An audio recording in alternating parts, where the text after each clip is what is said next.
요즘은 자주 이런 생각을 한다. 나는 분명히 열심히 살고 있는데 왜 크게 달라지는 느낌이 없을까? 남보다 늦게 자고 해야 할 것들을 적어놓고 하루를 꽉 채워 보내는데도 어딘가 제자리인 기분이 든다. 피곤은 쌓이는데 결과는 쌓이지 않는 느낌. 그게 이상했다. 나는 분명히 움직이고 있는데 왜 삶은 움직이지 않는 것 같았을까? 하루가 끝나면 오늘도 열심히 살았다 라는 만족감이 있었다. 그런데 신기하게도 한 달이 지나고 반년이 지나고 1년이 지나도 생각보다 달라진 것은 많지 않았다. 그 순간부터 나는 열심이라는 단어를 다시 보기 시작했다. 한동안 나는 스스로를 노력형 인간이라고 믿었다. 가만히 있지 못했고 뭔가를 하지 않으면 불안했다. 계획을 세우고 영상 아이디어를 적고 공부를 하고 생각을 정리를 하고 늘 바빴다. 쉬고 있으면 시간을 버리는 것 같았고 잠깐 멍하니 있는 것도 게으른 것 같았다. 그래서 항상 무언가를 하고 있었다. 그런데 어느 날 문득 내가 계속 같은 자리를 맴돌고 있다는 것을 느꼈다. 열심히는 하고 있었지만 쌓이고 있지는 않다는 것을. 그때 처음 열심히와 효율을 분리해서 생각을 해봤다. 열심히는 시간을 많이 쓰는 것이다. 오래 앉아있고 늦게까지 버티고 몸이 지칠 때까지 밀어붙이는 것. 그건 분명 가치가 있다. 적어도 나를 속이지 않았으니까. 하지만 효율은 조금 달랐다. 효율은 시간의 길이가 아니라 방향의 정확함이었다. 얼마나 오래 했는지가 아니라 무언가를 위해 하고 있는지가 더 중요했다.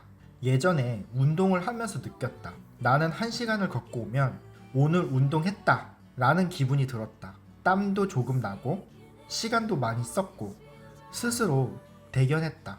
그런데 20분 인터벌을 한 날은 시간은 훨씬 짧았지만 몸은 훨씬 더 크게 반응을 했다. 그때 알았다. 많이 한 것과 맞게 한 것은 전혀 다른 이야기라는 것을. 그 이후로 운동뿐만 아니라 일도 똑같다라는 것을 깨달았다. 오래 일한다고 성과가 커지는 건 아니었다. 많이 만든다고 좋은 결과가 나오는 것도 아니었다. 중요한 건 무엇을 쌓고 있는가였다. 생각해보면 나는 열심히 라는 단어에 많이 기대하고 있었다. 그래도 나는 노력했어. 이 문장은 참 위로가 된다. 하지만 위로는 되는데 결과를 만들지 못할 때가 있다. 효율은 조금 잔인하다. 이미 해온 걸 멈추게 하고 쓸데없는 걸 버리게 하고 자존심을 내려놓게 한다. 내가 몇 달 혹은 몇 년 동안 열심히 해왔던 방식이 사실 틀렸을 수도 있다는 걸 인정해야 하니까. 그래서 대부분의 사람들은 방향을 바꾸기보다는 더 열심히 하려고 한다. 나 역시 그랬다. 그리고 그러하다. 방법은 그대로인데 노력만 더 늘렸다. 그게 가장 쉬운 선택이었으니까. 어느 날 밤 혼자 정리하다가 이런 생각이 들었다. 나는 열심히 하고 있는 게 아니라 같은 행동을 계속 반복하고 있는 것은 아닐까. 새로운 도전처럼 보이지만 사실 비슷한 패턴 안에서 안전하게 움직이고 있었던 건 아닐까? 그 질문이 조금 아팠다. 익숙하다는 이유로, 잘해왔다라는 이유로 변화를 미루고 있던 건 아닐까? 그래서 요즘 무언가를 시작하기 전에 이 3가지만 묻는다.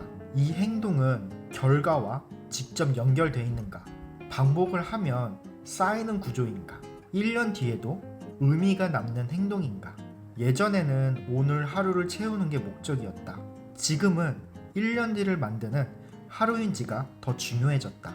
이 질문을 통과하지 못하면 아무리 열심히 해도 그건 그냥 바쁨일 가능성이 높다. 열심히는 나를 소모시킨다. 효율은 나를 축적시킨다. 소모는 당장의 만족을 주고 축적은 나중의 변화를 만든다. 나는 그동안 소모 쪽에 더 가까웠었던 것 같다. 그래서 요즘은 덜 하려고 한다. 대신 맞게 하려고 한다. 많이 하는 사람이 아니라 쌓는 사람이 되려고 한다. 매일 조금씩이라도 내 미래에 남는 일을 선택하려고 한다. 혹시 요즘 지치고 있다면 더 열심히 하라는 말 대신 잠깐 멈춰서 방향을 다시 보는 게 먼저일지도 모른다. 노력은 이미 충분할 수 있다. 필요한 건 속도가 아니라 정렬일지도 모른다. 우리는 가끔 열심히 달리는 법은 배우지만 어디로 가야 하는지는 잊고 살아간다. 오늘은 열심히가 아니라 정확함을 선택해 보려고 한다. 조금 느려도 괜찮다. 내 시간이 결과로 쌓이는 방향이라면 그 속도는 결코 늦은 것이 아닐 테니까.